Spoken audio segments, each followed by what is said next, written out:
வணக்கம். சற்று முன் கிடைக்கப்பெற்ற மிக மிக முக்கியமான செய்தி ஒன்று வெளியாகியுள்ளது.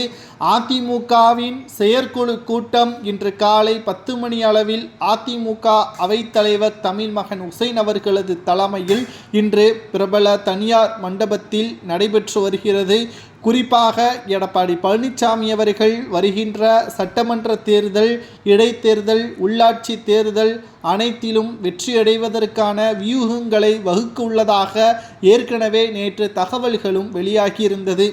ஆனால் 10 மணி அளவில் செயற்குழு கூட்டின உடனே எடப்பாடி பழனிசாமி அவர்களிடம் அதிமுகவிலிருந்து நீக்கப்பட்ட OPS வைத்திலிங்கம், மனோஜ் பாண்டியன் இவர்களது நிலைமை என்ன, மீண்டும் கட்சியில் இணைக்கப்படுமா அல்லது ஒருபோதும் கட்சியில் இணைக்கப்பட மாட்டார்களா என்பதை பற்றியான தகவலை முதலில் தெரிவித்துவிட்டு செயற்குழு கூட்டத்தை நடத்துங்கள் என்று மாவட்ட செயலாளர்களும் தென் மாவட்ட MLAக்களும் கூறியுள்ளார்கள்.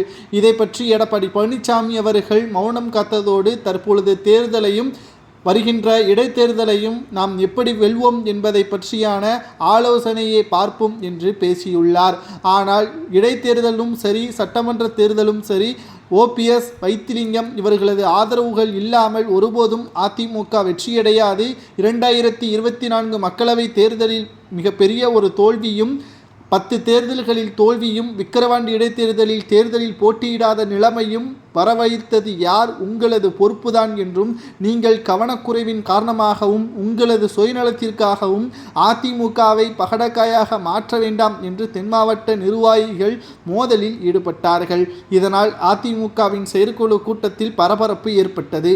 மேலும் அதிமுகவின் அவைத்தலைவர் தமிழ்மகன் உசேன் அவர்களோ OPS வைத்திலிங்கம் மற்றும் மனோஜ் பாண்டியன் இவர்களை கட்சியில் இணைக்கலாமா என்று ஆதரவுகளை கேட்டறிந்தார். எத்தனை நபர்கள் ஆதரவுகளும் எத்தனை பேர் எதிர்ப்புகள் தெரிவிப்பார்கள் என்பதை கூறுங்கள், அதற்கு பிறகு நடவடிக்கைகளை எடுத்துக்கொள்வோம் என்று அவர் பேசியிருப்பதால் அதிமுக செயற்குழு கூட்டத்தில் மதியானம் 2:30 மேல் இந்த ஓட்டு எண்ணிக்கை நடைபெறும் என்றும், இதில் OPSற்கு ஆதரவாக எத்தனை நபர்கள் ஆதரவுகளை தெரிவிக்கிறார்களோ அதை பொறுத்துதான் இவர்கள் மீண்டும் அதிமுகவில் இணைக்கப்படுமா அல்லது கட்சியிலிருந்து முழுமையாக நீக்கப்பட்டதுதான் என்று கூறுவார்களா என்பது அதற்கு பிறகுதான் தெரிய வரும். ஆனால் இதில் மோதலின் பொழுது எடப்பாடி பழனிசாமி அவர்களது சட்டை கிழிந்துவிட்டதாகவும் தெரிய வருகிறது.